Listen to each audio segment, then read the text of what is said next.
Good afternoon, everyone. I welcome you all in the fourth session of in-house training. And before starting this session, I want to show you a video. So first हम लोग जरा video देख लेते हैं, उसके बाद बातें करते हैं.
Yes.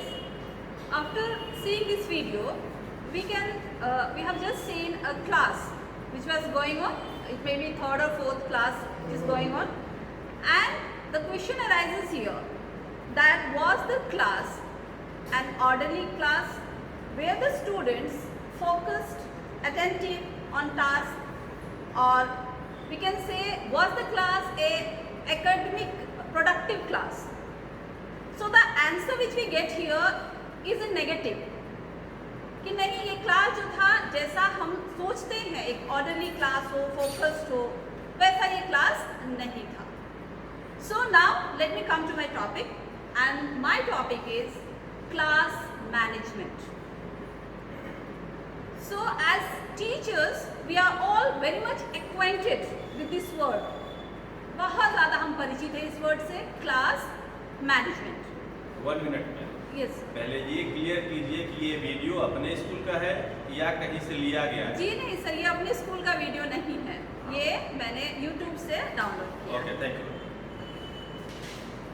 सो जैसे कि मैंने आपको बताया कि हम टीचर्स जो हैं क्लास मैनेजमेंट इस वर्ड से बहुत ज़्यादा परिचित रहते हैं कि क्लास, हर किसी का अपना एक स्टाइल होता है क्लास मैनेज करने का, हर कोई अपने तरीके से क्लास को मैनेज करता है। सो मैं यहाँ आपको कुछ आज उसके ऊपर बताने जा रही हूँ कि क्लास मैनेज करने के स्ट्रैटेजीज, तरीके क्या होते हैं।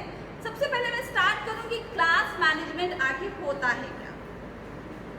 Okay, so if you speak, class management is a way of organizing the resources, pupils and helpers so that the teaching and the learning can process in an efficient and safe manner. Or in simple words we can say that it is the technique which teachers use to maintain control in the classroom. So ये technique है जो हम teachers इस्तेमाल करते हैं अपने class को control में रखने के लिए। क्लास कंट्रोल नहीं हो तो क्या होगा, क्यों ये जरूरी है, why is it necessary to control a class, और why is it necessary to manage a class, और क्लास मैनेजमेंट जरूरी क्यों है। सो इसके दो एस्पेक्ट्स हो सकते हैं। अगर हम स्टूडेंट्स के नज़रिए से देखें तो अगर क्लासरूम इफेक्टिव नहीं है या क्लासरूम मैनेजमेंट इफेक्टिवली नहीं किया गया है तो लर्निंग जो होता है वो कम होता है। And obviously the learners come here for learning, for their all round development.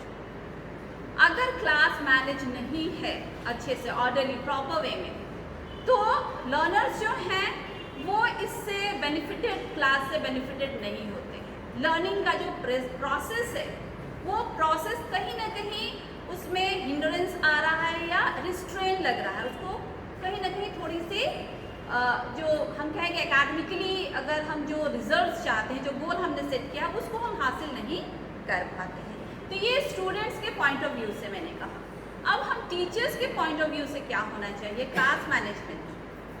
तो अगर क्लास मैनेज नहीं कर पा रहा है कोई टीचर या क्लास मैनेज नहीं हो रहा है तो टीचर्स के साथ क्या होता है, हम खुश नहीं रहते, हम स्ट्रेस में रहते हैं। हमेशा ये रहता है कि हमसे हमारा क्लास नहीं संभल रहा है। स्ट्रेस जो है बढ़ता है, इससे क्या होता है, कभी कभी ऐसा भी होता है टीचर्स जो होते हैं वो जॉब भी क्विट कर देते हैं क्योंकि स्ट्रेस वो हैंडल नहीं कर पाते। और कभी ये बहुत एक हेक्टिक टास्क लगता है कि इतने सारे बच्चे हैं, इनको हम कंट्रोल कैसे करें, इन बच्चे को कैसे मैनेज करें कि क्लास को प्रोडक्टिव हम कर सकें, क्लास को हम आगे लेकर जा सकें और जो भी गोल्स हमने सेट किया है उस गोल को हम पा सकें। ठीक है। सो गुड क्लासरूम मैनेजमेंट जो है ये बहुत ही इसका संबंध स्टूडेंट के डिसिप्लिन से है। It is linked with student discipline. So हम जो भी टीचर्स हैं, चाहे वो जो नए इस प्रोफेशन में आए हैं या फिर जो एक्सपीरियंस एक्सपर्ट्स टीचर्स भी हैं, उनका भी ये मानना है कि क्लास मैनेजमेंट डिसिप्लिन से लिंक्ड है। अगर हम रेगुलरली प्रैक्टिस करें कि क्लास मैनेज कैसे करना है, किस तरीके से करना है, तो इसके लिए हमें सबसे पहले क्या करना होगा, हमारे स्टूडेंट्स में जो इनडिसिप्लिन है उसको रोकने का प्रयास करना होगा, उसको कर्टेल करने का प्रयास करना होगा।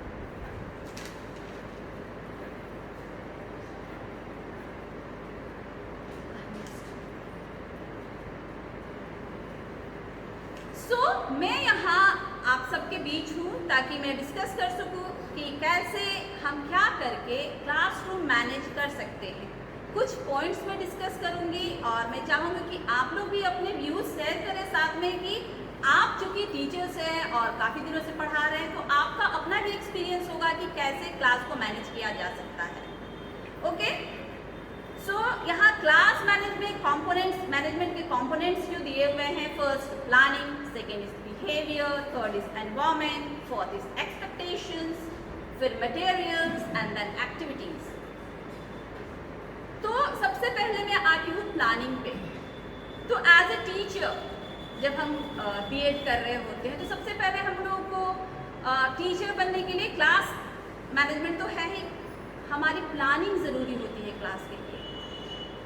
क्लास की प्लानिंग यानी जब हम क्लास में जाते हैं एज ए टीचर हमको 40 to 45 मिनट्स मिलते हैं, तो कैसे हम क्लास को प्लान करें कि कम से कम डिसिप्लिन क्लास में हो, कम से कम बच्चे जो हो वो क्लास को डिस्टर्ब करने की कोशिश करें। तो यहाँ में कुछ जो शिक्षाविद हैं जैसे जॉय स्मॉलेट, जैन फिशर, उनकी किताब एलिमेंट्स ऑफ क्लासरूम मैनेजमेंट, उन्होंने उस किताब में लिखा है कि क्लासरूम प्लानिंग जो है वो उसकी शुरुआत होती है, डिसिप्लिन की शुरुआत होती है क्लासरूम प्लानिंग से। हमें अपने क्लास को प्लान वे में लेकर चलना है कि हमें क्या करना है क्लास में जाकर। तो इसके लिए हम टाइम अलॉटेड करते हैं, टाइम स्लॉट बनाते हैं कि कितने मिनट हमें किस चीज़ के लिए देना है। तो फर्स्ट जो है अगर उसको विभाजित करें या उसको डिवाइड करें तो allocated time, instructional time, engaged time, इसमें हम उसको विभाजित कर सकते हैं। तो एलोकेटेड टाइम क्या है, हम कुछ देर ऐसे डायरेक्ट क्लास में जाकर पढ़ाना तो शुरू नहीं करते हैं। क्लास में जाएंगे, बच्चों को इंस्ट्रक्शंस देंगे, क्लियर इंस्ट्रक्शंस देंगे, और ये वेल नोन होना चाहिए हर बच्चे को कि मैम या सर जो बोल रहे हैं मुझे उसको सुनना है। Okay, take out your books, take out your notebooks या take this page, okay, and then we start our teaching. तो ये हमें एक प्लान वे में चलना चाहिए कि इतना टाइम मुझे एलोकेट रखें कि हाँ मुझे इंस्ट्रक्शंस देने में इतना टाइम लगेगा। ओके, इसके बाद हम आते हैं इंस्ट्रक्शनल टाइम, यानी वो टाइम जो टीचर्स हम इस्तेमाल करते हैं टीचिंग के लिए, बच्चों को पढ़ाते हैं। तो सिर्फ और सिर्फ अगर हम ही पढ़ाते रहें तो ये क्लास मोनोटोनस हो जाएगा, क्लास थोड़ा सा बोझिल हो जाएगा, बच्चे जो हैं थोड़ा सा अनईजी फील करेंगे। तो इसके बाद एक ट्रांजिशन पीरियड आता है कि इसके बाद हम बच्चे को एक्टिविटीज़ प्रोवाइड करते हैं कि बच्चे कुछ खुद से एक्टिविटीज़ करें। ये टाइम ही हमें फिक्स रखना चाहिए कि ये लास्ट के 10 मिनट या लास्ट के 5 मिनट या 15 मिनट में टीचर्स जो है वो बच्चों को देंगे कि वो एक्टिविटीज़ जो है वो करें। सो एक्टिविटीज़ में आप हर तरह की एक्टिविटीज़ दे सकते हैं, आप लेसन से रिलेटेड दे सकते हैं। ये मुझे बताने की ज़रूरत नहीं कि ये सब्जेक्ट में ये दिया जा सकता है, आप लोग वेल नोन है कि आप अपने सब्जेक्ट्स में क्या एक्टिविटीज़ दे सकते हैं बच्चों को करने के लिए, क्लास वर्क में आप क्या करा सकते हैं। ओके, इसके बाद आता है एंगेज टाइम। जब हम एक्टिविटीज़ दे दिए, अब बच्चे उसको कर रहे हैं, तो बच्चे एंगेज्ड हैं। बच्चे अगर एंगेज रहेंगे तो इनडिसिप्लिन होने का टाइम उनके पास नहीं रहेगा, जिससे हमारा क्लास डिसिप्लिन वे में चलेगा। बच्चे ने अपना जो भी टास्क है पूरा किया और उसके बाद टीचर्स को दिखाया, बच्चे अपने काम को कर रहे हैं, टीचर्स उनको देख रहे हैं। अब ये नहीं कि बिल्कुल टीचर अपने बच्चों को दे दिया और खुद कुछ काम में लगे, नहीं, we have to be watchful कि बच्चे कर क्या रहे हैं। ओके, तो इस तरीके से हम क्लास में जो अनरूली या इनडिसिप्लिन या जो डिस्ट्रप्टिंग ये होता है क्लास को अवॉइड करने का, वो काफ़ी हद तक हम कम कर सकते हैं अगर हम प्लानिंग वे में चले, टाइम की प्लानिंग कर लें। ठीक है, नेक्स्ट जो हमारा पॉइंट है वो है बिहेवियर। सो जब मैं बिहेवियर की बात करती हूँ तो यहाँ बिहेवियर सिर्फ बच्चों की नहीं, टीचर्स का बिहेवियर। एज ए टीचर हम लोगों को क्लास में कैसे जाना है, बच्चों के साथ कैसे बिहेव करना है। सो एज ए टीचर जब हम क्लास में जाते हैं तो सबसे पहला क्या होता है, बच्चे हमें जज करते हैं हमारे पहरावे से, हमारे जो पॉजिटिव इंटेंट है या नेगेटिव इंटेंट है, हम गुस्से में आए हैं, ये सब बच्चे देखते हैं। तो हमारा कैसा अप्रोच होना चाहिए क्लास में, हमको कैसा जाना चाहिए, हमारा बिहेवियर कैसा होना चाहिए। तो अगर हम बिहेवियर की बात करें तो टीचर्स जो हैं ऑलवेज विद अ स्माइल, हमें इरिटेट होके या गुस्सा होके क्लास में नहीं जाना चाहिए। Always with a smile, with a positive intent हमें क्लास में जाना चाहिए। और पॉजिटिव इंटेंट अगर है तो क्या होगा, हैप्पी फेशियल एक्सप्रेशन हो, या हम एनकरेजिंग वर्ड्स बच्चों को बोले। ये नहीं कि हमेशा क्लमसी बन के जाए या हम हर बात पे गुस्सा करें, चिड़चिड़े से होके क्लास में जाए। तो आप चिड़चिड़ा रहिएगा तो क्लास ऑब्वियसली आपका इनडिसिप्लिन रहेगा, क्योंकि आप खुद डिसिप्लिन में नहीं है। आपका फेशियल एक्सप्रेशन जो है, बच्चों को लग रहा है कि आप जो है क्लास में अच्छे तरीके से पेश नहीं आ रहे, तो हम बच्चों से क्या एक्सपेक्ट करेंगे। इसके साथ एक और बात मैं ऐड करना चाहूँगी, हमारा बिहेवियर जो बच्चों के साथ होता है वो जस्ट बिहेवियर होना चाहिए, अनजस्ट नहीं। जस्ट का मतलब कि हम ये ना करें कि कुछ बच्चे हमारे फेवरेट्स हैं, उनको हम ज़्यादा तरजीह देते हैं, उनको हम ज़्यादा इम्पोर्टेंस देते हैं, और कुछ बच्चों को नेगलेक्ट करते हैं। नहीं, हमारा जो बिहेवियर हर एक बच्चे के साथ सिमिलर वे में बराबर होना चाहिए। हम बच्चों के प्रॉब्लम्स को समझें, सोचें, और हर एक को एक समान मानकर उसके प्रॉब्लम का निदान, या हम कहेंगे उसकी प्रॉब्लम का सल्यूशन क्या होगा, ये ढूंढने की कोशिश करें। तो हम कह सकते हैं कि बिहेवियर जो है बहुत ही एक इम्पॉर्टेंट एस्पेक्ट है एक टीचर के होने का, या हम कहेंगे to be a teacher the behaviour is a very important factor. एक बहुत ही इंपॉर्टेंट फैक्टर है टीचर के लिए उसका बिहेवियर। और एक अगर टीचर वेल बिहेव्ड है तो स्टूडेंट्स आपका मान करेंगे, आपको स्टूडेंट्स प्यार भी करेंगे अगर वेल बिहेव्ड अगर हम हैं तो। ठीक है, तो ये बात हुई टीचर्स की बिहेवियर की। इसके बाद सिर्फ टीचर ही क्लास में नहीं होते हैं, क्लास में और कौन होता है, दो कंपोनेंट्स, एक टीचर है और एक स्टूडेंट है। तो स्टूडेंट्स बिहेवियर भी बहुत इंपॉर्टेंट है कि हम रीड करें, उनको हम देखें कि स्टूडेंट्स का बिहेवियर कैसा है क्लास में, कौन सा स्टूडेंट कैसा बिहेव कर रहा है। और हम बिहेवियर देख के स्टूडेंट्स को कैटेगराइज कर सकते हैं, उसको अलग अलग श्रेणी में बांट सकते हैं। जैसे कि अगर हम स्टूडेंट्स के बिहेवियर को देखें तो हमको ऐसे स्टूडेंट्स मिलेंगे जो आर्ग्यूमेंटेटिव हैं क्लास में, जो आर्ग्यूमेंट करते हैं। ओके, आर्ग्यूमेंटेटिव स्टूडेंट्स आपके साथ बहस करते हैं। अगर आप कुछ बोल दिए, अगर वो बात कर रहा है या अगर वो कुछ अनरूली कर रहा है, कुछ इनडिसिप्लिन कर रहा है, तो आपके साथ आर्ग्यूमेंट करेंगे। और मुझे लगता है कि हमारे जितने भी यहाँ टीचर्स हैं, ऐसे स्टूडेंट्स उनको अक्सर मिलते रहते हैं, हर क्लास में मिल जाएंगे। तो मैं चाहूँगी अगर आप लोगों का कोई व्यू अगर कोई शेयर करना चाहे कि ऐसे बच्चे हम लोग फेस करते हैं, तो क्या हम करते हैं ऐसे बच्चों के लिए और कैसे हम उस सिचुएशन को हैंडल करते हैं, तो अगर टीचर्स कोई अगर आप बोलना चाहें तो बोल सकते हैं। हाँ, yes ma'am please. Argumentative students जो होते हैं, आर्ग्यूमेंट जो बच्चे करते हैं, ज़रूरी नहीं है, दो कारण उसके हो सकते हैं, कई उसके रीजंस हो सकते हैं आर्ग्यूमेंट करने के।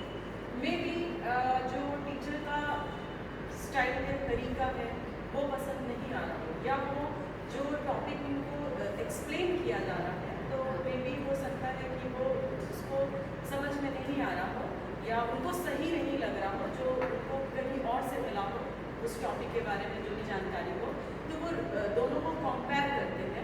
और तो ऐसा लगता है कि नहीं, मुझे अपना जो जवाब मिलना चाहिए वो मैम से या सर से नहीं मिला है, तब वो ये आर्गूमेंट करते हैं।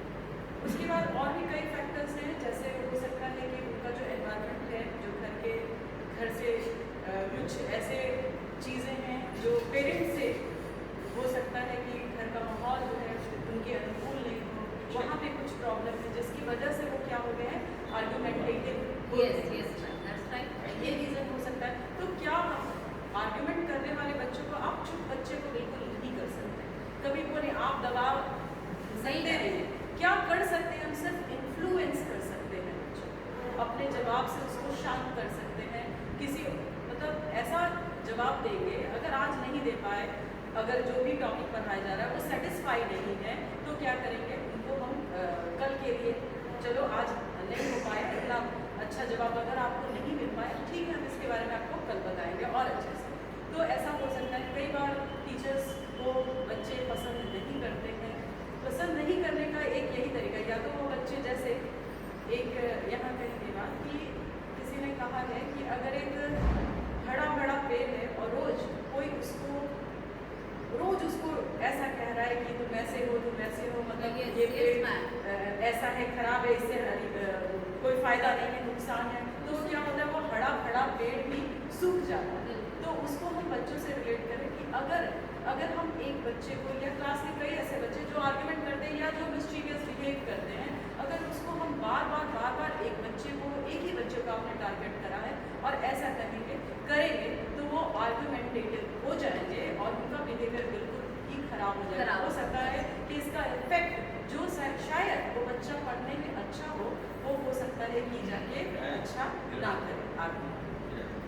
थैंक यू मैम, आपने बहुत अच्छा अपना व्यू शेयर किया और आप अपने एक्सपीरियंस से आपने बताया, दैट्स वेरी गुड। मैं भी ज़रा कुछ एक पॉइंट्स बताना चाहूँगी कि कैसे ऐसे स्टूडेंट से हम डील करें जो आर्ग्यूमेंटेटिव स्टूडेंट्स है, जिससे कि हमारी क्लास का डिसिप्लिन बना रहे। सबसे पहला है कि जो कन्फ्रंटेशन होता है टीचर और स्टूडेंट्स के बीच में, कभी कभी आर्ग्यू क्यों होने लगता है टीचर स्टूडेंट के बीच में, हमने कुछ कहा और बच्चा उल्टा जवाब दे रहा है, फिर टीचर भी तैश में आते हैं, कुछ बोलने लगते हैं। तो ये मैं नहीं कहती कि कुछ टीचर्स, हम मेंटल हमारा स्टेट ऐसा होता है, मे बी हम इरिटेटेड हो तो हम बोलने लगते हैं। तो उस सिचुएशन में हमें क्या करना चाहिए? सबसे पहला है कि जो कन्फ्रंटेशन है वो अगर किसी इंडिविजुअल से हो रहा है तो हमें कोशिश करना चाहिए कि वो पूरे ग्रुप में, हम होता ना कि एक आज पूरे क्लास के सामने किसी को बेइज्जत करे, किसी को कुछ बोले, ये नहीं होना चाहिए, ठीक है। उसके बाद हम इवैल्यूएट करें कि किस कारण से कन्फ्रंटेशन हुआ। अगर बच्चा आर्ग्यू कर रहा है तो किस कारण से वो आर्ग्यू कर रहा है, ठीक है। अगर हम भी उस कन्फ्रंटेशन में, अगर हम हॉट टॉक करने लग रहे हैं या हम भी बहस बच्चे से करने लग रहे हैं, तो हमें अपने इमोशंस को कंट्रोल करना चाहिए, क्योंकि बच्चा तो आखिर बच्चा है। हमारे इमोशंस जो है हम कंट्रोल कर सकते हैं क्योंकि हम बड़े हैं, तो हमें अपने इमोशंस को कंट्रोल करना चाहिए और फिर उस बच्चे के पास अप्रोच करना चाहिए कि हाँ आप अपनी प्रॉब्लम को बताइए, और वो प्रॉब्लम आप उससे अकेले में पूछिए कि हाँ आप बताइए कि आपकी प्रॉब्लम क्या है, आप क्यों इतना आर्ग्यू कर रहे हैं। अगर हो सके तो आप उस प्रॉब्लम को सॉल्व करने की कोशिश कीजिए। Excuse me ma'am, yes, arguments की बात हो रही है, मुझे याद है जब मैं 12वीं का छात्र, 12वीं का छात्र था, एक हिंदी के विषय में उस वाटिका प्रसंग पढ़ने को था। उस वाटिका प्रसंग को पढ़ाते समय उस समय हमारे शिक्षक थे श्री भगवान पांडे जी, वो पढ़ा रहे थे और उसमें उन्होंने एक बताया कि आंखें चंचल होती है। उस समय मेरा क्वेश्चन था कि क्यों होती है। इस क्वेश्चन पे, इस प्रश्न पे वो शिक्षक गुस्सा गया। गुस्साने के बाद ये न्यूज़ वहाँ के प्राचार्य को गई कि कुछ बच्चे जो हैं क्लास को डिस्टर्ब कर रहे हैं। प्रिंसिपल सर आए और उन्होंने पूछा कि बात क्या है। टीचर ने बताया कि जब मैं पढ़ा रहा था तो इन्होंने क्वेश्चन करके क्लास को डिस्टर्ब किया। प्रिंसिपल सर ने पूछा ये क्या प्रश्न है। उन्होंने कहा कि मैं पढ़ा रहा था कि आंखें चंचल होती है, तो इन्होंने पूछा क्यों होती है। वहाँ पे प्राचार्य महोदय का जो जवाब था वो ये था कि आंखें हर पल कुछ नहीं देखना चाहती हैं, जिसके चलते वो चंचल है। मुझे लगता है निश्चित रूप से जो छात्र है वो जानना चाहता है, कुछ नया सीखना चाहता है, और कभी कभी शिक्षक उसकी जो भावना है उसको समझ नहीं पाते, और उस भावना को नहीं समझने से, उसको दूसरे नजरिया से देखने से भी क्लास डिस्टर्ब हो जाता है। जिस तरीके से क्वेश्चन वहाँ पूछा गया, अगर उस शिक्षक ने ही जवाब दे दिया होता कि आंखें जो है हर पल नई चीजें देखना पसंद करती है इसलिए चंचल होती है, तो फिर कोई प्रश्न नहीं होता वहाँ पर, या फिर क्लास डिस्टर्ब भी नहीं होता। तो कभी कभी शिक्षक के असावधानी के कारण भी क्लास डिस्टर्ब हो जाता है, जी सर बिल्कुल। या छात्र की जो उत्सुकता है उसको वो संतुष्ट कर पाने में उस समय अक्षम होते हैं, जिसके कारण भी क्लास डिस्टर्ब होता है। जी तो ऐसा नहीं लगता है कि छात्र के कारण, छात्र के आर्गुमेंट से हम डिस्टर्ब होते हैं। कभी कभी ऐसा भी होता है, हम एज ए टीचर जब क्लास में पढ़ाते हैं तो छात्रों के क्वेश्चन सुनने के बाद एक बारगी दिमाग में आता है कि इस तरह के प्रश्न तो हम सोचे ही नहीं थे, और फिर वो शिक्षक जाके घर पे स्व अध्ययन करता है, और अध्ययन करने के बाद खुद पहले वो आनंदित होता है कि ये भी एक प्रश्न हो सकता था और हम आज तक ध्यान नहीं दे।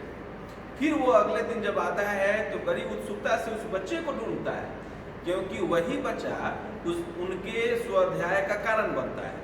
तो उस केस में आर्गुमेंट को हम पॉजिटिव भी ले सकते हैं, निगेटिव लेने की जरूरत तो खैर है ही नहीं। अगर हम लोग क्लासरूम मैनेजमेंट अभी पढ़ रहे हैं तो अभी तक आपने जितना बताया उससे ये स्पष्ट हो रहा है कि बच्चा अगर आर्गुमेंट कर रहा है किसी टॉपिक पर, क्योंकि बच्चे के पास जो ज्ञान है वो सीमित है, शिक्षक के पास असीमित है।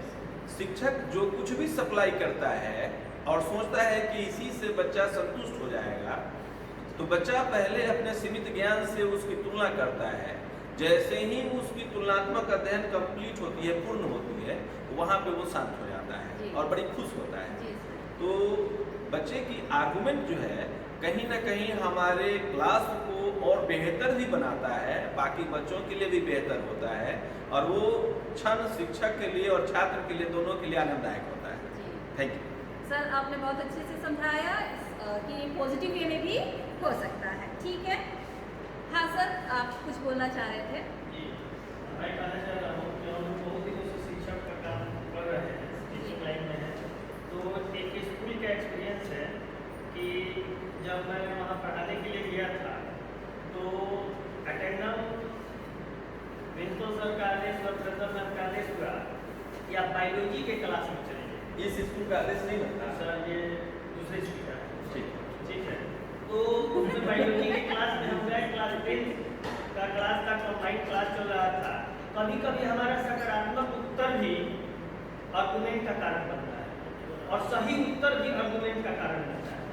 उस बच्चे का प्रश्न था कि सर, क्या कारण है कि गर्भवती महिलाएं जो होती है खट्टा सामान खाना पसंद करती हैं? सुनिएगा सर, सिंपल सर, सुनिए। बिल्कुल बिल्कुल। तो मैंने उसको, मेरा भी IQ लेवल उस समय बहुत अच्छा चल रहा था, तो मैंने जब उसको उत्तर दिया कि घर में वर्तमान में भी सही है ना, घर में क्या कर अपने माँ बहन से पूछ लेना। बहुत अच्छा उत्तर उसको दिया था। माँ तुम्हारी या बहन जो होगी वो बहुत अच्छे ढंग से बता देगी। अब कारण क्या हुआ कि सीधे वो एकदम इतना एग्रेसिव हो गया जैसे लगा कि रणभूमि में चीज। मैंने अपने दृष्टिकोण से तो उत्तर उसको सही दिया। वो प्रश्न पूछा मैंने उसको कि कंबाइंड क्लास चल रहा था और उसकी जूनियर स्टूडेंट उस समय मानसी थी, 9th क्लास में, तुम थी और 10th में गए। तो उस समय की घटना है, 2009-10 की घटना है, और उस बात को लेकर के बहुत बड़ा विवाद हुआ।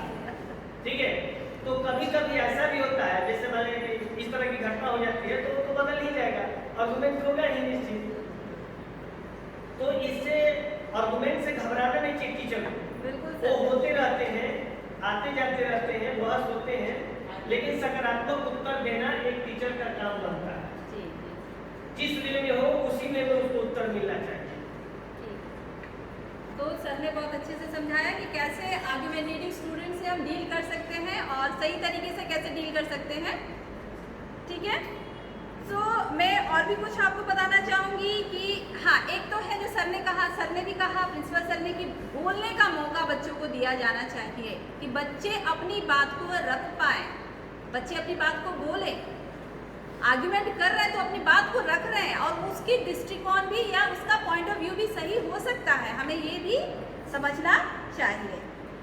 और कभी ये होता है कि रिपीटेड वे में होता है, एक ही बच्चा ऐसा क्यों कर रहा है, तो उससे प्यार से हम कहें कि हम लोग अदला बदली रोल का कर देते हैं। जैसे कि एक किताब है सुल्ताना's ड्रीम, जिसमें क्या हो गया कि जो पुरुष का काम है वो औरतें करेंगी, औरतों का काम जो है वो मर्द करेंगे।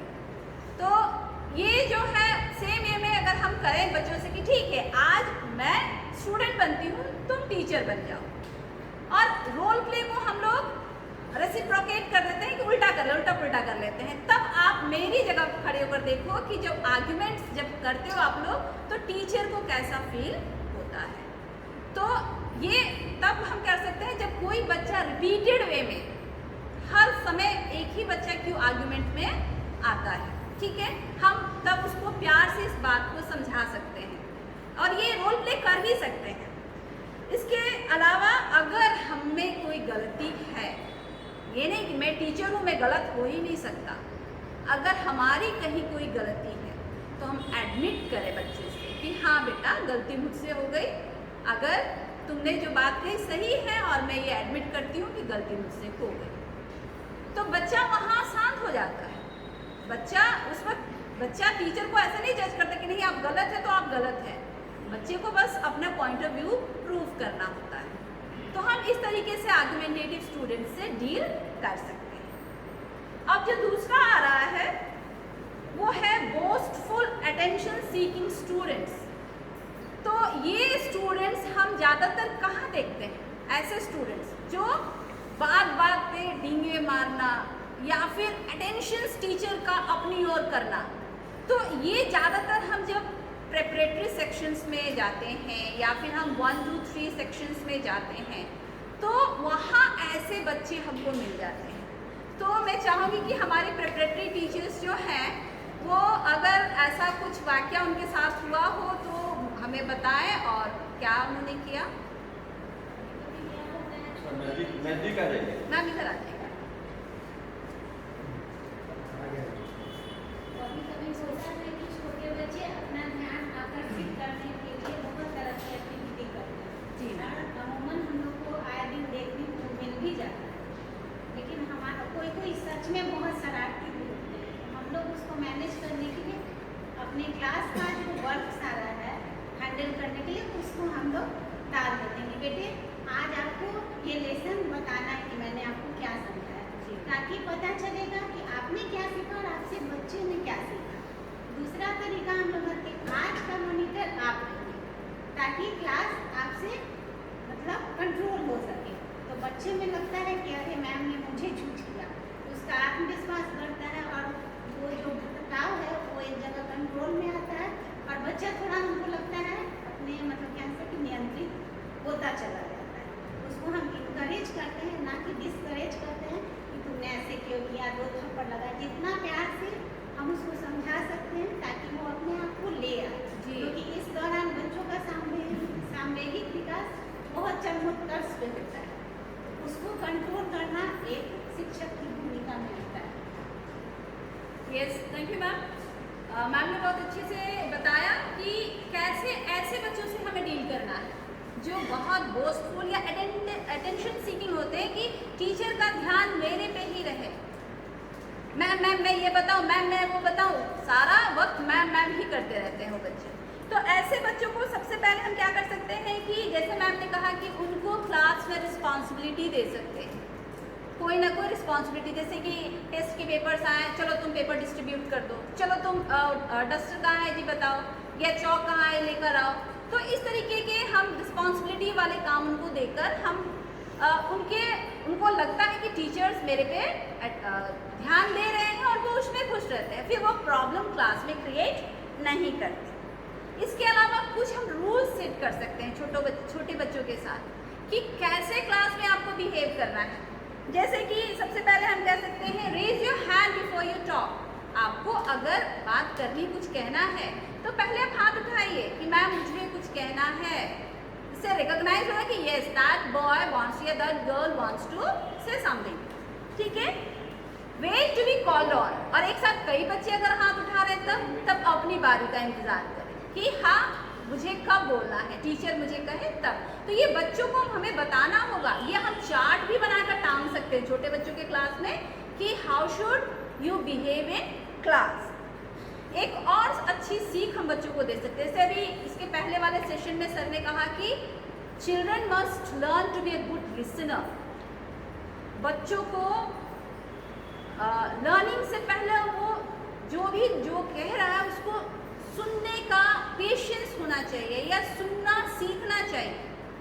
तो गुड लिसनर बनने के लिए उनको एनकरेज करें कि पहले आप बातें दूसरी की सुनो, तब अपनी बात को रखो। तो इस तरीके से हम एनकरेज ऐसे बच्चों को कर सकते हैं। जो तीसरा हमारा जो बिहेवियर अगर हम देखें बच्चों का, तो तीसरे टाइप ऑफ जो स्टूडेंट जिनको हम फेस करते हैं वो होते हैं क्लास क्लाउन्स। ऐसे बच्चे, एक या दो बच्चे ऐसे क्लास में होता है कि वो पता नहीं क्या क्लास में बोलता है कि सारा क्लास जो है इरप्ट हो जाता है, ठहाका लगाने लगेंगे या फिर कुछ ना कुछ वो लोग हंसने या गिगलिंग करेंगे, ऐसा कुछ हो जाता है। तो हमें ऐसे बच्चों को चिन्हित करना चाहिए कि जो क्लास क्लाउन्स है, जिसको हम अपने भाषा में कहते हैं कि क्लास में बस जोकरे ही करता है या जोकर बना रहता है, क्लास को हंसाता है। और सारे बच्चे उसको पसंद भी करते हैं, ऐसा नहीं कि बच्चे उसको पसंद नहीं करते, बच्चे उसको पसंद करते हैं क्योंकि, और ये बड़े क्लास में हम लोगों को इरिटेटिंग लगता है। छोटे क्लास में ऐसा कम होता है, ये बड़े क्लासेस में ज़्यादा होता है कि कोई एक ऐसा बच्चा होता है कि हम बहुत अच्छे से मैथ्स का कोई प्रॉब्लम सॉल्व कर रहे हैं, मैथ्स के टीचर या कोई टीचर पढ़ा रहा है, वो कुछ ऐसा कह देगा कि सारा क्लास हंसने लगेगा, वो पूरे क्लास का अटेंशन को डाइवर्ट कर देता है। तो ऐसे बच्चों से हमें कैसे डील करना है? तो सबसे पहले जैसे है कि उसको हम एक एक्सेप्टेबल बिहेवियर के लिए एनकरेज करें कि बच्चा ये आप जो कर रहे हो ये आपके हित में अच्छा नहीं है, आपका जो ध्यान है वो लर्निंग पे होना चाहिए, आपका ध्यान जो है टीचर जो बोल रहे हैं, जो पढ़ा रहे हैं उस पर होना चाहिए। और एक अच्छा रिलेशनशिप अगर हम बिल्ड करें उस बच्चे से, एक ट्रस्टवर्दी रिलेशनशिप, बच्चा हम पे विश्वास करे, भरोसा करे कि मैम जो है, और कभी कभी हम ऐसा भी होता है कि कभी फ्री टाइम में उस बच्चे को कैसे दादा जी कुछ बोलो, क्लास तो आज शांत है, और हम ऐसे बच्चों को मिस भी करते हैं, अरे आज वो बच्चा क्लास में नहीं आया। तो क्लास क्लाउन्स जो होते हैं उनको हम एनकरेज कर सकते हैं कि वो कह सकते हैं कि अच्छा बिहेव क्लास में करें, मिसबिहेवियर उनका कम हो जाए। जब उनको मौका मिले बोलने का तभी बोलें, क्लास को हर वक्त जो है वो डिस्टर्ब करने की कोशिश नहीं करें। एक और हम काम कर सकते हैं कि उस बच्चे का इंटरेस्ट किस चीज़ में है ये फाइंड आउट करके, और फिर हम उसको इंडिपेंडेंटली कुछ काम अलग से दे सकते हैं ताकि उसको इतना मौका ही नहीं मिले कि वो क्लास को डिस्टर्ब करने की कोशिश करे। अगर ये बहुत ज़्यादा है, अगर ऐसा कोई बच्चा जो है कि वो किसी भी तरीके से मान नहीं रहा है, तो ज़रूरी है कि उसको काउंसलिंग किया जाए। आजकल जो हमारा नेशनल एजुकेशन प्रोग्राम भी देख लीजिए, सीबीएसई का जो ये काउंसलिंग बहुत इंपॉर्टेंस एक दिया गया है, बच्चों की काउंसलिंग होनी चाहिए। तो ऐसे बच्चों की काउंसलिंग ज़रूरी होती है ताकि क्लास इनडिसिप्लिन नहीं रहे और क्लास मैनेजमेंट जो है वो प्रॉपर वे में हो सके। इसके बाद आता है ऐसे कुछ बच्चे होते हैं जो लैक ऑफ मोटिवेशन, जो मोटिवेशन उनमें नहीं होता, कुछ करने की इच्छा ही नहीं होती, प्लस क्लास में आए, बोझिल तरीके से बैग लिए बैठे, जो मिल रहा है आराम से कर रहे हैं और फिर जा रहे हैं। तो मोटिवेशन ज़रूरी है। जैसे कि अभी पिछले सेशन में हमारी रूबी मैम ने कहा कि मोटिवेशन लर्निंग के लिए बहुत ज़रूरी है। बच्चे मोटिवेटेड होने चाहिए तभी लर्निंग पॉसिबल हो सकेगा। अगर कोई बच्चा इस तरह क्लास में बिहेव कर रहा है, अगर हमें लग रहा है कि वो मोटिवेटेड नहीं है, तो इट्स आवर ड्यूटी, ये हमारा कर्तव्य है कि उस बच्चे को मोटिवेटेड करें। पहले तो हम फाइंड आउट करें कि क्या प्रॉब्लम उस बच्चे को है। अगर वो कभी कभी होता है कि बच्चे को बोर्ड नहीं दिख रहा है, कभी बच्चों को सुनने की प्रॉब्लम होती है।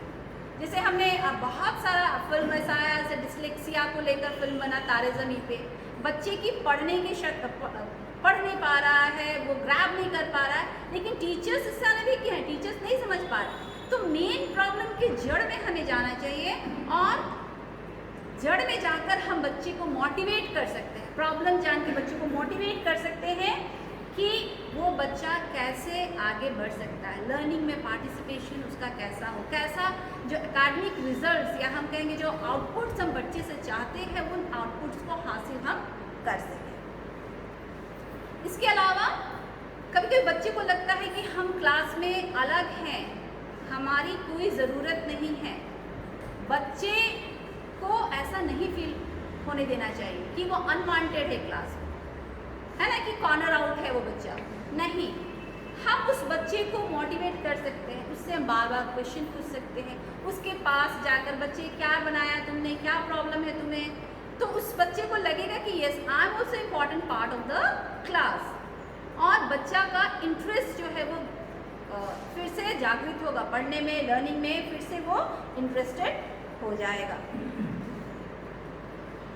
इसके अलावा ऐसे बच्चों को हम एक गोल सेट कर सकते हैं कि बच्चा या बेटी तुम ये करो, कुछ दे सकते हैं कि बच्चा ये करके लाओ, या तुम आके यहाँ पे बोलो, या हम क्लास में पढ़ा रहे हैं तो अगर कोई टॉपिक पे हम बोल रहे हैं तो आपने समझा, हाँ ठीक है समझा, क्या समझा हमें बताइए, पूरे क्लास को बताइए, तो बच्चे को लगेगा कि yes I am also important. ज़्यादातर क्या होता है, हम जो अच्छे बच्चे होते हैं उनसे पूछते हैं, हाँ यस तुम बोलो, तुम खड़े हो जाओ, तुम बोलो क्या समझ में आया, क्योंकि हमको लगता है कि जो अच्छे बच्चे हैं, जो इंटेलिजेंट हैं, वो बोलेंगे और पूरा क्लास फिर से समझ लेगा। नहीं, हमारा यहाँ ड्यूटी क्या बनता है कि हम ऐसे जो कॉर्नर आउट बच्चे हैं उनको हम आगे लाएं और फिर हम देखेंगे उनके बिहेवियर में चेंज आ सकता है। इसके बाद कुछ ऐसे बच्चे होते हैं लैक ऑफ रिस्पेक्ट, जो किसी की रिस्पेक्ट नहीं करते, तो इसके कारण बहुत हो सकते हैं। हो सकता है उनका परिवेश ही ऐसा हो, उनके घर का माहौल ऐसा हो, लेकिन हम दोष नहीं दे सकते हैं पेरेंट्स को इसके लिए। हम टीचर्स का भी कुछ कर्तव्य बनता है। हम बच्चों को मोल्ड कर रहे हैं, नर्सरी प्रेपरेटरी सेक्शन में टीचर्स बच्चे को लाकर गार्जियन छोड़ देते हैं कि आप इनको सिखाइए, आप इनको बताइए।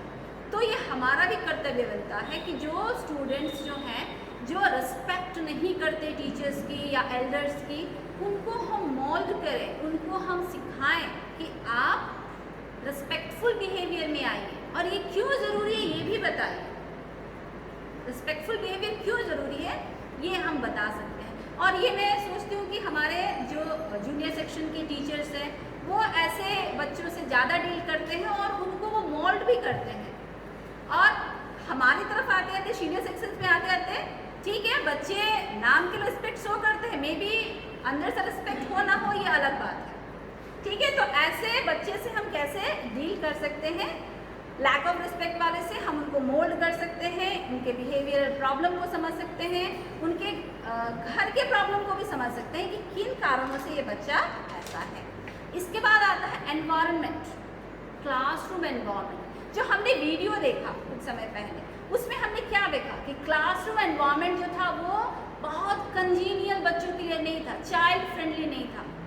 टीचर्स का जो वे था, आकर वो खड़ी हो गई, उन्होंने बच्चों को ग्रीट नहीं किया, आप ग्रीट कीजिएगा, बच्चे नहीं कर रहे, ठीक है आप ग्रीट कीजिए, बच्चे उल्टा आपको रेसिप्रोकेट करेंगे, बच्चे ग्रीट करेंगे। इसके बाद क्या कि बच्चों के बैठने का जो तरीका है हम इस तरीके से करें कि टीचर्स की मूवमेंट अच्छी तरीके से होगा। टीचर्स जब मूव करेंगे तो हर एक बच्चे पे उसका ध्यान, टीचर्स का ध्यान रहेगा।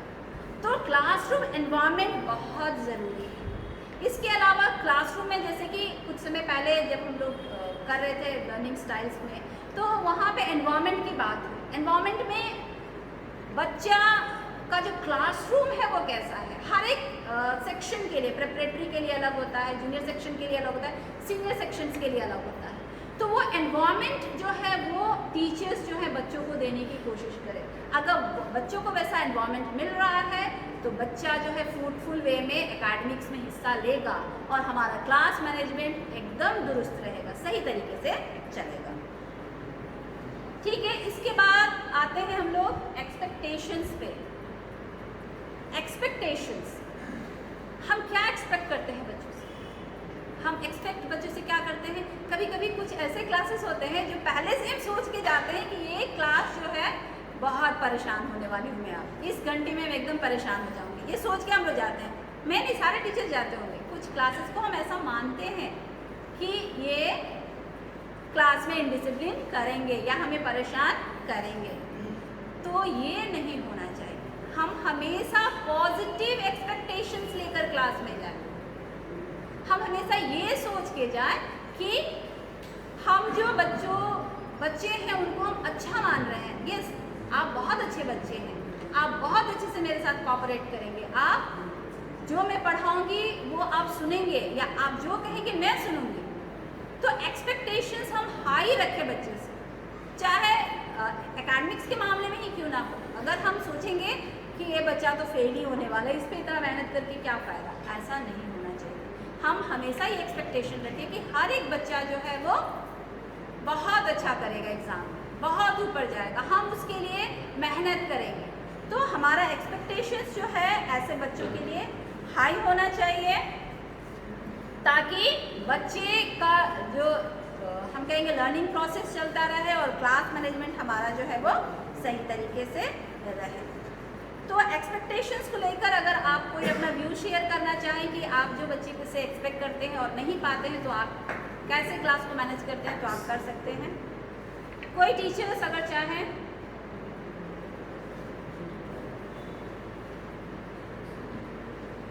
एक्सपेक्टेशंस, जैसे हम बच्चे से एक्सपेक्ट कर रहे हैं कि बच्चा क्लास में अच्छा बिहेव करेगा और हमारे एक्सपेक्टेशन से उल्टा हो जाता है, तब हम उस वक्त क्या करते हैं, ये मैं आप लोगों से व्यू जानना चाह रही थी। अगर कोई बताए तो हम उस सिचुएशन को कैसे टैकल करते हैं।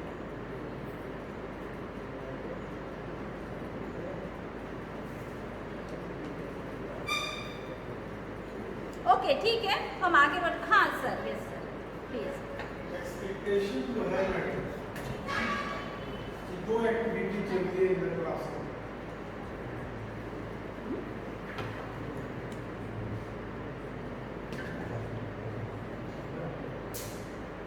एक्सपेक्टेशन दो एक्टिविटीज इन द क्लासरूम। एक जो टीचर एक्सपेक्ट करता है स्टूडेंट से, और दूसरा स्टूडेंट्स जो है वो टीचर से क्या एक्सपेक्ट। इन दोनों का जब सामंजस्य बनेगा तब जाके जो क्लास मैनेजमेंट है या क्लासरूम का मैनेजमेंट है वो फ्रूटफुल होगा और इफेक्टिव होगा। आपने कहा कि अगर एक्सपेक्टेशन नहीं, हम जो एक्सपेक्ट कर रहे हैं उसको उसके अनुरूप अगर नहीं आया, then how it will be managed? Then we have to learn the expectation of or think over the expectation of students, particular students or flock of students, and we have to manage the things with the expectation of students. Then the class management will be in good way. Yes, thank you so much sir ने बहुत अच्छे से इस बात को दर्शाया कि जो एक्सपेक्टेशंस है, जैसे हम एक्सपेक्ट करते हैं बच्चे से, बच्चे भी हमसे एक्सपेक्ट कर रहे हैं। तो हम इन एक्सपेक्टेशंस को अगर लेकर चले, अगर हम सोचें कि इन एक्सपेक्टेशंस को हम फुलफिल करें, तो हमारा क्लास मैनेजमेंट एक बेटर वे में चल सकता है। नेक्स्ट जो हमारा पॉइंट है वो है मटेरियल्स। हम क्लास में जाते हैं तो अगर हम पढ़ाने जाएं तो हम कुछ ना कुछ एक मटेरियल, या हम कहेंगे जो टीचिंग लर्निंग एड जिसको कहते हैं TLM, तो उसका हम इस्तेमाल करें। इससे क्या होता है, क्लास इंटरेस्टिंग हो जाता है। तो ये हर वर्ग में इस्तेमाल किया जा सकता है, चाहे वो प्रिपरेटरी सेक्शन हो, जूनियर सेक्शन हो या हमारे सीनियर सेक्शन हो। जैसे कि हमने प्रीवियस सेशंस में जाना कि कितना ज़रूरी है TLM, तो क्लास मैनेजमेंट के लिए भी TLM ज़रूरी है। हम TLM अब बताने की मुझे नहीं लगता कि आवश्यकता है कि TLM में आए क्या क्या होता है। हर वो एड जिससे हम क्लास को पढ़ा सके, इंटरेस्टिंगली क्लास को चला सके। इससे क्या होता है, बच्चे इंटरेस्टेड रहेंगे, क्लास जो है वो बोरिंग बोझिल नहीं होगा, बच्चे में जानने की उत्सुकता बढ़ेगी और क्लास जो है वो मैनेजमेंट प्रॉपर वे में होता रहेगा, क्लास अच्छे से चल पाएगा। तो ये जो मटेरियल्स है ये बहुत इम्पॉर्टेंट है। जैसे कि हम जूनियर या प्रिपरेटरी सेक्शंस में क्या कर सकते हैं, अगर हमको बताना है कि बॉल या हमें एप्पल या हमें आप फिगर ही बताना है, तो हम क्या ले जा सकते हैं, हम बॉल के शेप का कुछ ले जा सकते हैं, या हम क्ले जो होता है जिससे कि मोल्ड करके शेप्स बनाए जाते हैं वो बच्चों को दे सकते हैं कि वो ऐसा करें। और देखें कि बच्चे एंगेज्ड है, बच्चे खुश भी है। जैसे कि जॉयफुल लर्निंग में हमने जाना है कि बच्चे खुश कैसे रह सकते हैं। बच्चे खुश रहेंगे, बच्चे अच्छे से अपना काम करेंगे तो आपका क्लास मैनेज रहेगा, आप क्लास मैनेजमेंट आपका सक्सेसफुल वे में जाएगा। और हम अगर सीनियर सेक्शंस में जाए तो हर एक सब्जेक्ट में हम टीचिंग लर्निंग एड का इस्तेमाल कर सकते हैं, जिससे कि हमारा क्लास इंटरेस्टिंग बना रहे, बच्चों का इंटरेस्ट क्लास में रहे और बच्चे जो हैं वो अच्छे तरीके से पढ़ाई करें और बच्चे का जो इनडिसिप्लिन बिहेवियर है वो ख़त्म हो जाए। बच्चे को टाइम ही ना मिले कि वो अनरूली बिहेवियर को दिखाए या बच्चा क्लास को डिस्टर्ब करने की कोशिश करे, क्योंकि उसके इंटरेस्ट का चीज़ चल रहा है। आजकल तो जैसे सर ने बताया कि ऑडियो और वीडियो जो होता है बच्चे को कुछ प्रोजेक्टर पे दिखा सकते हैं, जो स्मार्ट क्लासेस उनमें दिखा सकते हैं, बच्चे इंटरेस्टेड रहेंगे। शांत, जब देखिए बच्चे कुछ देखते तो बिल्कुल शांत रहते हैं, तो इससे हमारा क्लास मैनेजमेंट बहुत ही सही तरीके से हो सकता है। इसके बाद आता है एक्टिविटीज़। सब करने के बाद हम बच्चे को एंगेज रखने के लिए एक्टिविटीज़ करवा सकते हैं। एक्टिविटीज़ इन द सेंस कि हम कुछ ऐसा चीज़ दे सकते हैं बच्चे को करने के लिए जो एकेडमिक से भी रिलेटेड हो और बच्चे उसमें इंटरेस्ट भी ले। जैसे कि अगर हम इंग्लिश की बात करें तो होता है ना, किसी हम पोइट्री पढ़ा दिए तो उसका इलिस्ट्रेशन तैयार करो, बच्चे खुशी खुशी उसका इलिस्ट्रेशन तैयार करेंगे। हिंदी पोइट्री, हिंदी विभाग में भी ऐसा किया जा सकता है, करते भी हैं हमारे टीचर्स। तो इस तरीके से हर एक सब्जेक्ट में हम एक्टिविटीज़ कराकर बच्चों को एंगेज रख सकते हैं। बच्चे जैसे होता है ना कि खाली दिमाग शैतान का घर, तो बच्चे अगर एंगेज रहेंगे, उनके दिमाग में हम कुछ ना कुछ दूसरा चलते रहने देंगे तो हमारा क्लास मैनेजमेंट जो है वो प्रोसेस और अच्छे तरीके से चलेगा। जूनियर क्लासेस में भी हम एक्टिविटीज़ बच्चों को दे सकते हैं, बहुत सारे एक्टिविटीज़ हैं। जैसे कि अगर 6 में अगर हम ज्योग्राफी पढ़ा रहे हैं तो रोटेशन रिवोल्यूशन, तो उसको हम इनैक्ट क्लास में कर सकते हैं। रोटेशन और रिवोल्यूशन को इनैक्ट करना बहुत आसान है। एक बच्चा सूर्य बन गया, एक पृथ्वी बन गया, और बच्चों को बताया जा सकता है कि यस रिवोल्यूशन जो है वो पूरे के चारों तरफ जब पृथ्वी चक्कर काटती है, रिवोल्यूशन तो एक बच्चा चक्कर काट के दिखाएगा। रोटेशन, तो रोटेशन जब पृथ्वी अपनी दूरी पर घूमती है तो रोटेशन हो गया। सो वी कैन, ये हम लर्निंग बाय डूइंग भी कर सकते हैं एक्टिविटीज़ के तहत। जैसे कि हमने टीचिंग लर्निंग स्टाइल में देखा कि लर्निंग बाय डूइंग जो है वो एक मेथड है बच्चों को सीखने की, तो एक्टिविटीज़ से बच्चे सीखते भी हैं। तो एक्टिविटीज़ क्लास मैनेजमेंट में एक बहुत ही अहम फैक्टर है, बहुत इम्पॉर्टेंट कंपोनेंट है, जिससे कि हम क्लासरूम मैनेजमेंट को इफ़ेक्टिव वे में लेकर जा सकते हैं। इसके अलावा और भी मैं कुछ ऐड करना चाहूँगी, तो मैंने बताया कि किन किन तरीक़ों से हम क्लासरूम को मैनेज कर सकते हैं।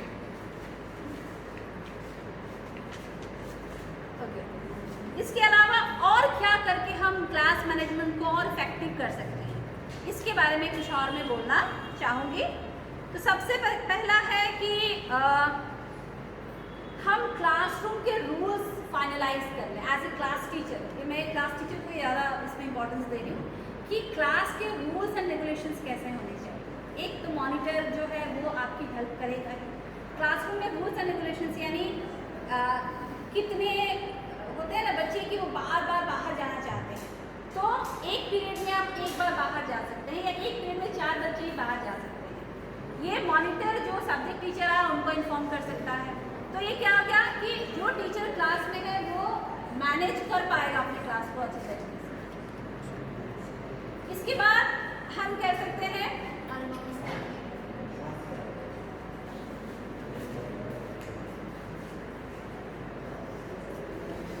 Okay, class rules and routine जब हम फिक्स करें, जो शेड्यूल फिक्स करें, तो ये नहीं कि हम उस पर स्टिक करके रह जाएं, उसको हम फ्लेक्सिबल रखें सर्कमस्टांसेस के ऊपर। बच्चों का मूड है फन करने का, तो sometimes we must give liberty to the students. उनको अगर दिल कर रहा है कि वो क्लास में मस्ती करें, कभी कभी हमें उनको देना चाहिए मौका। लेकिन क्या है कि क्लास जो है वो आपके कंट्रोल में रहे, ये नहीं कि क्लास बच्चों के कंट्रोल में चला गया। आप एक्टिविटीज कराइए उनके फन के लिए, लेकिन क्लास जो है आपके कंट्रोल में होना चाहिए। ओके, जब स्टूडेंट्स एंगेज रहते हैं काम में, एक्साइटेड रहते हैं, जैसे कोई हम एक्टिविटी क्लास में कराए, बहुत बच्चे एक्साइटेड है, तो उस वक्त क्या होता है कि इनडिसिप्लिन होने का काम कम होता है। इनडिसिप्लिन जो क्लास में क्रिएट होता है उसका हम कहेंगे कि उनके पास टाइम ही नहीं होता कि इनडिसिप्लिन क्रिएट करें। ठीक है, इसके अलावा हम कर सकते हैं कि अगर हमें क्लास में अगर नेगेटिव बिहेवियर बच्चों का देख रहे हैं ड्यूरिंग द क्लास, कभी कभी लगता है कि लेसन हमको कंप्लीट करना जरूरी है और हम इग्नोर कर देते हैं बच्चे के बिहेवियर को, तो ऐसे बिहेवियर को हम इग्नोर ना करें। बच्चे के बिहेवियर को हम इग्नोर बिल्कुल ना करें। नेगेटिव बिहेवियर है तो हम उस बिहेवियर को देखें और उसको सुधारने का प्रयास करें। इसके अलावा हम एक ऐसा एटमॉस्फेयर क्रिएट करें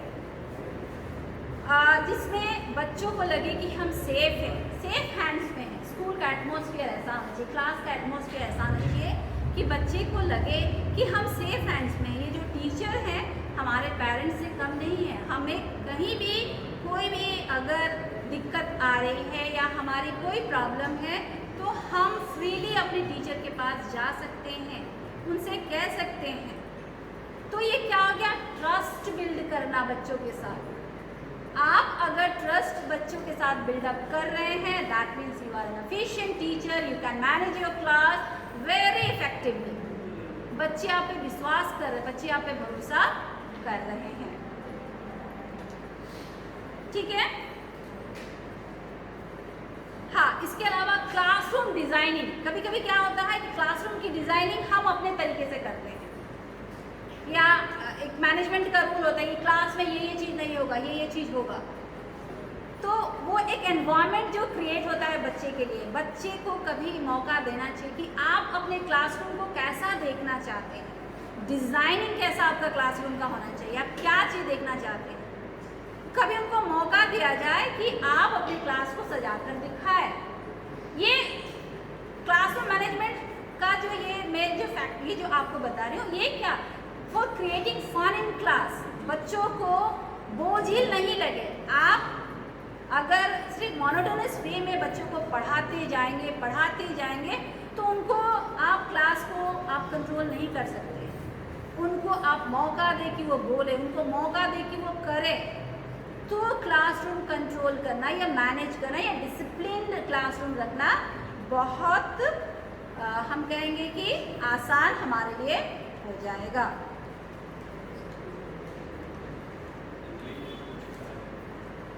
ठीक है, तो मैं चाहूँगी कि अगर आपको कोई अपने व्यू शेयर करना या कुछ क्वेश्चंस है तो आप बोल सकते हैं, वरना हम अपना सेशन यही एंड करने के हम एंड पे हैं। अगर आप चाहें तो पूछ सकते हैं, वरना हम अपने सेशन को एंड करते हैं यहाँ पे। और आप लोगों के कोऑपरेशन के लिए मैं बहुत थैंकफुल हूँ, हमारे प्रिंसिपल सर जिन्होंने मौका दिया कि यहाँ आकर मैं इन हाउस ट्रेनिंग में हिस्सा लूँ as a resource person. So thank you everybody for bearing with me and cooperating with me. So thanks a lot.